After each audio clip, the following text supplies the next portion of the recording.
Today we are here at Plaza Moriones, and we will share with you what is behind of this Plaza Moriones. Plaza Moriones is a major public square in Tondo, Manila.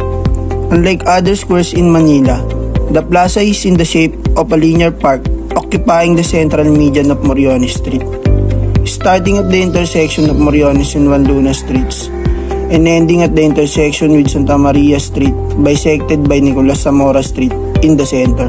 Originally an open green field line with a bench in colonial times, today the plaza is paved with a size of 2,227 square meters or 23,970 square feet and a capacity of 6,681 persons.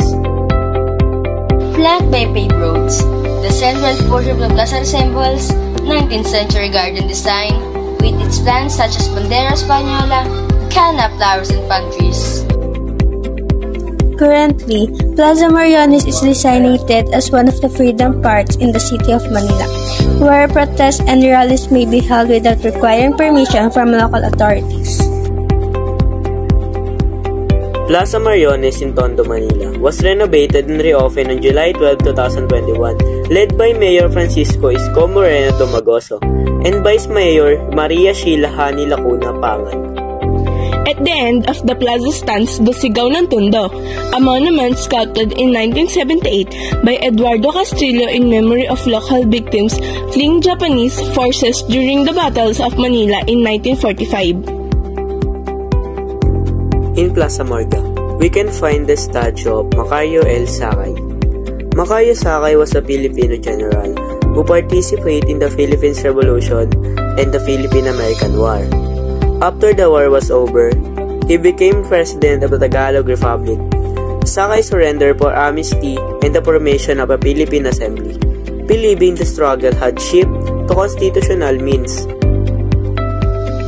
In 1905, Filipino labor leader Dominador Gomez negotiated for the surrender of Macario Sakay and his men, arguing that their intransigence hindered the establishment of a national assembly. Sakay agreed to conditions such as amnesty, firearms, and leaving the country. The Americans agreed and Sakay and Villapuerte traveled to Manila. However, they were arrested and accused of bandolerismo under the Brigandage Act. The Colonial Supreme Court upheld the decision and Sakay was hanged in 1907. The linear park of Plaza Moriones and Plaza Morga's history and significance are discussed, aiming to educate viewers on the topic.